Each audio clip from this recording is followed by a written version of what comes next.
Party के सांसद संजय सिंह ने उत्तर प्रदेश कार्यालय में एक प्रेस वार्ता की, जिसमें उन्होंने सरकार पर गंभीर आरोप लगाए। को नमस्कार।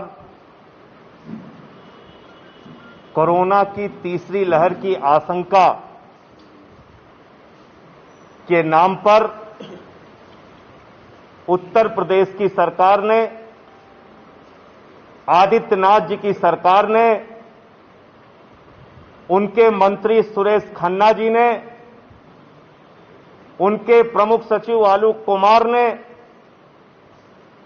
एक ब्लैक लिस्टेड कंपनी के साथ मिलकर किस प्रकार से बच्चों के वेंटिलेटर से लेकर तमाम उपकरणों की खरीद में घोटाला और भ्रष्टाचार किया है, इसकी जानकारी मैंने आपके साथ साझा की थी और एक एक चीज का दाम बताया था।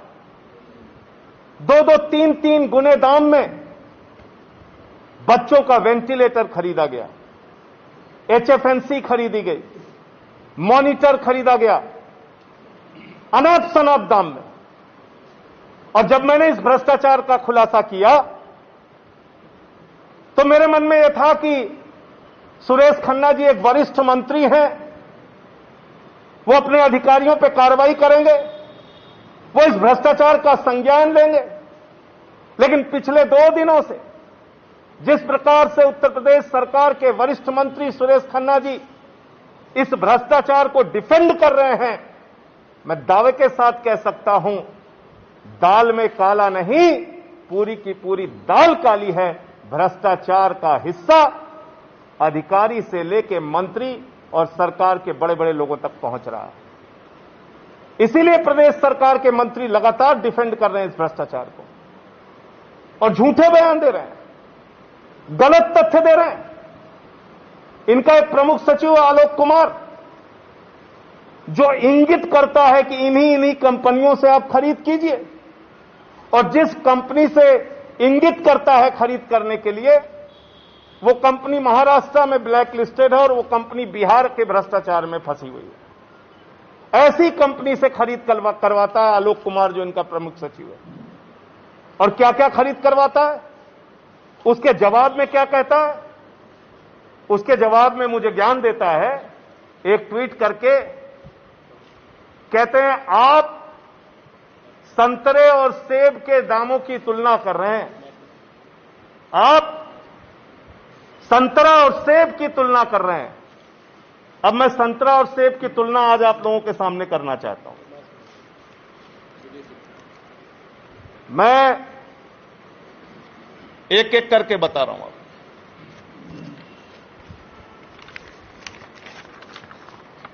ये आलोक कुमार का ट्वीट है और अपने इस ट्वीट में क्या कह रहे हैं? वो कह रहे हैं सेब और संतरा, ये कह रहे हैं कि जो मॉडल यूपी सरकार ने खरीदा है 17 लाख रुपए में, दरअसल वो अच्छा मॉडल है और इसलिए इसका दाम महंगा है। ये मॉडल पढ़ लीजिएगा आप। ये मॉडल है ड्रैगर वर्क कंपनी का सबीना 300 और ये मॉडल 17 लाख रुपए में खरीदा है। ये आलोक कुमार ट्वीट करके बता रहे हैं, मैं नहीं बता रहा हूं।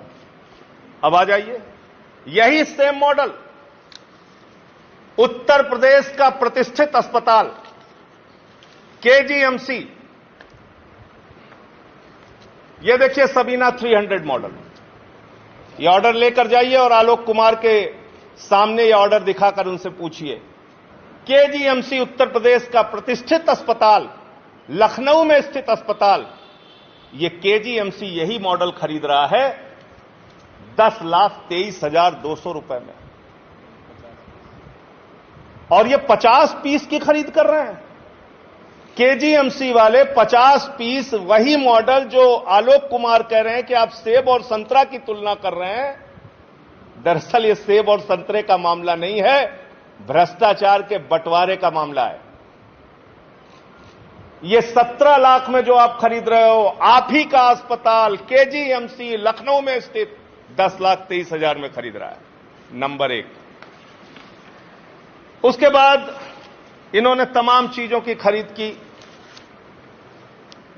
और इसमें जिन जिन कंपनियों से खरीद की है उनकी डिटेल है, और मैं ये सामान उत्तर प्रदेश सरकार ने कितने में खरीदा और मार्केट में कितने में खरीदा गया वो एक एक करके बता रहा हूं। इसके ऑर्डर इसके साथ के दे देंगे।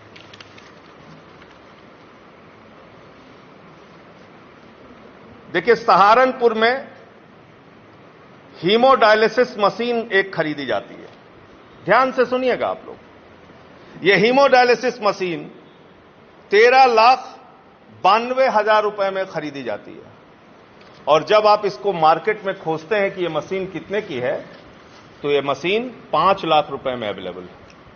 सेम मॉडल 5 लाख रुपए में। अगर आपको वेबसाइट पे जाके मार्केट में इसको सर्च करना हो कि यह मशीन हमें चाहिए, तो 5 लाख रुपए में यह मशीन आपको मिल जाती है, जो सहारनपुर में आलोक कुमार जी खरीद रहे हैं 13 लाख रुपए में। आगे बढ़ते हैं। नंबर 1 हो गया। Number 2, hormonal analyser. यह हार्मोनल एनालाइजर सहारनपुर में खरीदा जाता है 48,97,000 रुपए में। यह 48,97,000 रुपए में। और जब यह हार्मोनल एनालाइजर आप मार्केट में सर्च करते हैं, जाके वेबसाइट पे सर्च करते हैं, जाके ऑनलाइन सर्च करते हैं, तो यह आपको कितने में मिलता है? 10,50,000 रुपए में। 5 गुने का भ्रष्टाचार। इतनी दलाली चल रही है। आगे मैं दिखाता हूं आपको। इसमें तीसरा आइटम है, नंबर 3 का आइटम है आरटीपीसीआर मशीन। और आरटीपीसीआर मशीन सहारनपुर में खरीदी जाती है 47,79,708 रुपए में। 47,79,708 रुपए में। और जब ये मशीन मार्केट में आप खोजते हैं तो आपको मिल जाती है 15 लाख रुपए में। आगे आइए आप। इसमें एक सामान है ऑटोमेटिक टिश्यू प्रोसेसर। यह मिल रहा है बांदा में। एक मेडिकल कॉलेज के लिए इन्होंने खरीदा 56,40,400 रुपए में। 56,40,400 रुपए में। और जब आप इसको बाजार में खोज रहे हैं तो ये 4,19,000। मान लीजिए बहुत हाई मॉडल आप खरीदेंगे तो कितना महंगा मिल जाएगा? कितना महंगा मिल जाएगा? फिर मंत्री जी ने 2 दिन से सुरेश खन्ना जी का जो बयान आ रहा था, मुझे हंसी आ रही थी उनके ऊपर। कैसे बोल रहे हैं मंत्री जी, कहां से आंकड़े ला रहे हैं, भ्रष्टाचार का हिस्सा किसको किसको मिला है, कितनी दलाली खाओगे। शमशान में दलाली खाई लकड़ी के नाम पे, कोरोना की जांच के नाम पे दलाली खाई, ऑक्सीजन के नाम पे दलाली खाई, वेंटिलेटर के नाम पे दलाली खाई, अस्पताल में भर्ती के नाम पे दलाली खाई, एम्बुलेंस के नाम पे दलाली खाई। इतने आइटम मैंने बता दिए, इसमें दलाली और भ्रष्टाचार किया। अब मैं आपको बता रहा हूं कि दिल्ली में उन्होंने कहा कि जो हमने सस्ते में खरीदा, दिल्ली ने महंगे में खरीदा। दिल्ली सरकार के ऑर्डर और यूपी गवर्नमेंट जो खरीद रही है उसका मैं दिखाता हूं। बाईपैप मशीन, नंबर 1 ऑर्डर दिखाइए। बाईपैप मशीन, यह दिल्ली गवर्नमेंट की खरीद का ऑर्डर है बाईपैप मशीन का। और यह बाईपैप मशीन हमने खरीदा है 250 की संख्या में। और यह बाईपैप मशीन 62,000 प्लस जीएसटी 69,440 रुपए में। ये देखिए आप।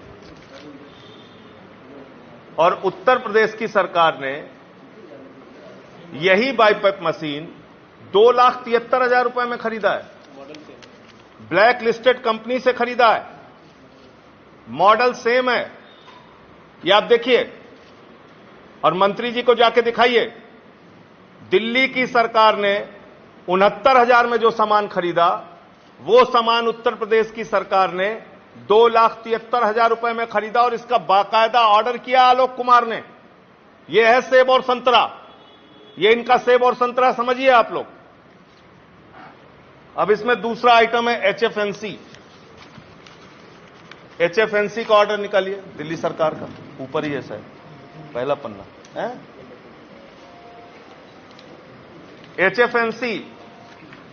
एचएफएनसी हमने खरीदा है 2,32,000 रुपए में, ये उसका ऑर्डर है। 100 पीस हमने खरीदा है दिल्ली गवर्नमेंट ने, और इन्होंने खरीदा है 2,51,000 रुपए में।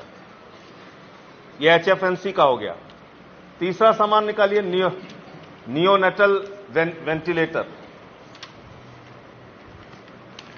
नियोनेटल वेंटिलेटर उत्तर प्रदेश की सरकार खरीद रही है, सुरेश खन्ना जी खरीद रहे हैं 22 लाख रुपए में, और कई जगह तो 48 लाख और 35 लाख में खरीदा गया है, और हम उसको खरीद रहे हैं 12 लाख रुपए में।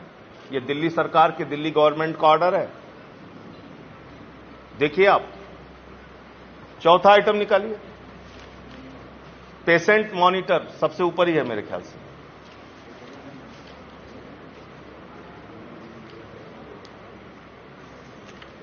ये हमने खरीदा है, क्वांटिटी है इसकी 300, और हमने खरीदा है 63,000 रुपए में, और उत्तर प्रदेश की सरकार ने खरीदा है 95,200 रुपए में। यह है सेब और संतरा, ये सेब और संतरा है, ये भ्रष्टाचार है। तो मैं पूछना चाहता हूं आदित्यनाथ जी से, मैं पूछना चाहता हूं उत्तर प्रदेश की सरकार से, मैं पूछना चाहता हूं सुरेश खन्ना जी से कि शमशान में दलाली खाने वालों के हाथों में हमारे बच्चों की जिंदगी कैसे सुरक्षित होगी। बताओ, आप हर चीज में आप लोग भ्रष्टाचार कर रहे हो। प्रभु श्री राम के मंदिर के नाम पर खरीदी गई जमीन में घोटाला करते हो, भ्रष्टाचार करते हो। पहली लहर में ऑक्सीमीटर, थर्मोमीटर, ऑक्सीजन की खरीद में घोटाला करते हो। दूसरी लहर में शमशान की लकड़ियों के नाम पे घोटाला करते हो, एम्बुलेंस के नाम पे घोटाला करते हो, जांच के नाम पे, बेड के नाम पे घोटाला करते हो, और तीसरी लहर की तैयारी के नाम पर ये करोड़ों करोड़ रुपए का भ्रष्टाचार करते हो। सुरेश खन्ना जी, आपको और आपकी सरकार को अपने चेहरे पे कालिक लगा के जनता के बीच में घूमना चाहिए, जिससे उत्तर प्रदेश के लोग पहचान सके दलाल कौन है, भ्रष्टाचारी कौन है, और बच्चों की जिंदगी के साथ, उत्तर प्रदेश के लोगों के स्वास्थ्य के साथ खिलवाड़ कौन कर रहा है। ये मुझे पूरा कागज मुझे आपके सामने रखना था, क्योंकि 2 दिन से इस पे अलग अलग तरह की झूठी सफाइयां आ रही थी, इसलिए मैंने ये सारे कागजात आपके सामने रखे। आपके कोई प्रश्न हो तो आप पूछ सकते हैं। कल ही केजीएमयू के डॉक्टर का वर्जन आया कि जो कोरोना की तीसरी लहर आई थी, उसमें 17 साल तक के बच्चों की तो कोई खतरा ही नहीं है, तो फिर ये आखिर तैयारी होगी सकती है। अभी आप सरकार से पूछिए, लेकिन मैं ऐसा मानता हूं कि ये पूरे दुनिया में बच्चों के ऊपर इसका प्रभाव पड़ेगा, इस प्रकार की रिसर्च आ रही है, और उसके हिसाब से ही तैयारी सरकारों को करना चाहिए। सवाल सरकार की तैयारी करना चाहिए, इसमें कहीं कोई दिक्कत नहीं है, लेकिन उस तैयारी के नाम पे भ्रष्टाचार की तैयारी आप कर रहे हैं। आप कोरोना की तीसरी महामारी से लड़ने के बजाय, उसकी तैयारी करने के बजाय भ्रष्टाचार की तैयारी कर रहे हैं। आप तो खुलेआम भ्रष्टाचार की तैयारी कर रहे हैं। इस संबंध में देश के प्रधानमंत्री से लेके 14 एजेंसियों को, 11 एजेंसियों को एक पूरी शिकायत, जिसमें एफआईआर दर्ज करने से लेके पूरी जांच कराने की शिकायत हम लोग कर रहे हैं, जिसके बारे में विस्तार से आपको हरशंकर पांडे जी बताएंगे। एक सेकंड, बस एक मिनट आप इधर इस पर उधर बैठो, आप उधर बैठो।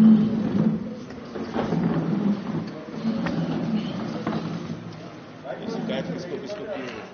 आदरणीय संजय सिंह जी, आदरणीय हमारे पत्रकार बंधु, संक्षेप में काफी हद तक हमारे आदरणीय प्रभारी जी ने सब कुछ बता दिया है, लेकिन अब आपको इसका कानूनी पक्ष बताने जा रहे हैं। अभी तक हम लोगों ने इस मामले को सड़क पर उठाया है, प्रदर्शन में उठाया है, ट्विटर पे उठाया है, परंतु इस भ्रष्ट सरकार पर उसका कोई असर नहीं पड़ा। बाध्य होकर जो हम नहीं करना चाहते थे वो हमको करना पड़ा, क्योंकि देश की जनता के लिए, बच्चों के भविष्य के लिए ऐसा करना जरूरी था। इन्होंने जो फर्जी खरीद करने का प्लान किया और जिस तरह से फर्जी खरीद की, उसके लिए इनके विरुद्ध 2 धाराओं में एफआईआर करने के लिए हम लोगों ने 5 पेज का डिटेल्ड एक नोट तैयार किया है, जिसको 11 अधिकारियों को, अभी हम उनका नाम बता रहे हैं। पहले तो ये नोट कर लीजिए कि इनके ऊपर धारा 119 आईपीसी और दूसरी धारा है धारा 15 प्रिवेंशन ऑफ करप्शन एक्ट 1988। ये वो धाराएं हैं जिसमें कोई वरिष्ठ अधिकारी अपने अधीनस्थ को अपने घुमाओ फुराओ आदेश पारित करके, शासनादेश जारी करके उसको मजबूर करता है कि तुम इसी से खरीदो। ये वो धाराएं हैं जो आज तक शायद यहां पर इस्तेमाल नहीं की गई, लेकिन समय आ गया है कि आज हमें उत्तर प्रदेश के बच्चों के हित के लिए, देखिए बच्चों का मामला ना होता तो शायद हमारे आदरणीय संजय सिंह जी इस पर उतना रुष्ट नहीं होते, लेकिन आज उनकी मजबूरी है कि हमें अपने बच्चों को बचाना है, हमारे देश के भविष्य है। अब हम इसको शुरू करते हैं। आदरणीय संजय सिंह जी के द्वारा ये पत्र और एफआईआर लिखी जा रही है। इसको सबसे पहले हमने प्रधानमंत्री माननीय नरेंद्र मोदी जी, स्वास्थ्य मंत्री जी हर्षवर्धन जी, माननीय योगी आदित्यनाथ जी मुख्यमंत्री उत्तर प्रदेश सरकार, माननीय चिकित्सा शिक्षा मंत्री सुरेश खन्ना जी, जिनके बारे में अभी आपने सुना, सचिव कार्मिक एवं प्रशिक्षण विभाग जो आईएएस अधिकारियों के नियंत्रक अधिकारी होते हैं, वो भी जाने कि उनके आईएएस अधिकारी यहां बैठकर क्या कर रहे हैं। मुख्य सचिव उत्तर प्रदेश शासन लखनऊ, क्योंकि उनकी भी जिम्मेदारी होती है, वो टीम 11 और जो बदल के टीम 9 हो गई है। अपर मुख्य सचिव नियुक्ति अनुभाग, नियुक्ति विभाग यहां के आईएएस अधिकारियों के एस्टेब्लिशमेंट को देखता है और उनके द्वारा किए गए क्रियाकलाप और उनके विरुद्ध शिकायतें, उसको जांच करना, उनके खिलाफ कार्रवाई करना, ये उसकी जिम्मेदारी है। अपर मुख्य सचिव गृह और सतर्कता, ये हमारे जो भी अधिकारी हैं यहां पे तैनात हैं, माननीय अवनीश अवस्थी जी हैं, तो उनको उनके संज्ञान में भी डाला गया है लिखित में। वैसे तो उनके संज्ञान में रहा होगा, लेकिन फिर भी लिखित में हमारे माननीय सांसद जी डाल रहे हैं। पुलिस महानिदेशक उत्तर प्रदेश शासन मुख्यालय लखनऊ को भी ये पत्र दिया जा रहा है, क्योंकि पुलिस महानिदेशक अपने अधीनस्थ जो उनके पुलिस अधीक्षक हैं, डीआईजी हैं, पुलिस कमिश्नर हैं, उनको ये निर्देशित करें कि इस तरह की नंगा नाच और जो अपराध कारित किया जा रहा है, षड्यंत्र किया जा रहा है, चाहे वो जिला पंचायत का चुनाव रहा हो, चाहे वो ब्लॉक प्रमुखों का चुनाव होने वाला हो, चाहे कहीं हो, और उसके लिखित प्रमाण है हमारे पास, तो उनके लिए इसलिए दिया गया है। पुलिस महानिदेशक विजिलेंस, देखिए पुलिस महानिदेशक विजिलेंस को यह अधिकार होता है कि वो एफआईआर तो नहीं दर्ज कर सकते, लेकिन यदि कोई शिकायत गंभीर की जाती है साक्ष्यों के सहित, तो उसकी जांच कराने का उनके पास स्वेच्छा से अधिकार है। उनको किसी के निर्देश की जरूरत नहीं है। रामा शास्त्री जी हैं, उनको भी ये कॉपी दी गई है, और अंत में पुलिस आयुक्त लखनऊ को दी गई है। उनसे आग्रह किया गया है कि जो भी तथ्य हमने दिए हैं उसके लिए प्रथम सूचना रिपोर्ट आलोक कुमार आईएएस के विरुद्ध दर्ज की जाए। इस हेतु वो थानाध्यक्ष हजरतगंज को निर्देश दें। अच्छा, केस जो बनाया गया है वो आलोक कुमार द्वारा शासनादेश जो जारी किया गया है उसके एक एक पैरा और एक एक उसके अंश को एक्सप्लेन किया गया है। मतलब उसकी पूरी जिम्मेदारी हमारी माननीय सांसद जी की और हमारे पूरी आप परिवार की है। हम गलत एफआईआर नहीं कर सकते। गलत एफआईआर करने पर हमें दंडित किया जा सकता है, लेकिन हमने बच्चों के हित के लिए, आम जनता के हित के लिए, परिवार के हित के लिए ये रिस्क लिया है। इसलिए रिस्क लिया है कि जब तक यहां के भ्रष्ट अफसरों को, यहां के भ्रष्ट मंत्री को, यहां की भ्रष्ट सरकार को सजा नहीं दी जाएगी, या तो वो कह दें कि हम कोई कानून नहीं मानेंगे, अन्यथा उनको एफआईआर दर्ज करना होगा और एफआईआर दर्ज करने के बाद उनको गिरफ्तारी करना होगा। आज नहीं तो कल ये कागज मरेगा नहीं, ये कागज जिंदा रहेगा और ये इसमें कोई चीज टाइम बार्ड नहीं होती है। तो इसमें इनके एक एक अंश को इन्होंने एक शासनादेश जारी किया और बहुत ही होशियारी के साथ इन्होंने ये कहा कि आप जो है कुछ सामानों की खरीद को टेंडर के माध्यम से, पोर्टल के माध्यम से कर लें, लेकिन जो चीज हम बता रहे हैं आपको उसकी खरीद जो है आप अगर करेंगे तो आपको टेंडर से मुक्त किया जाता है। ये पहला इतिहास का आपको आदेश होगा जिसमें दोहरी व्यवस्था कर दी गई है एक ही शासनादेश में। इसका उल्लेख इस पत्र में है। और दूसरी चीज देखिए, जो सबसे खराब मेडिकल कॉलेज था, जिसे सबसे ज्यादा अधिक पर खरीदा गया था, उसकी ओर इंगित किया गया कि उसने 22 लाख में खरीद लिया, तो गलत नहीं किया, वो सेफ था। आप संतरे से उसकी क्या मुकाबला कर रहे हैं?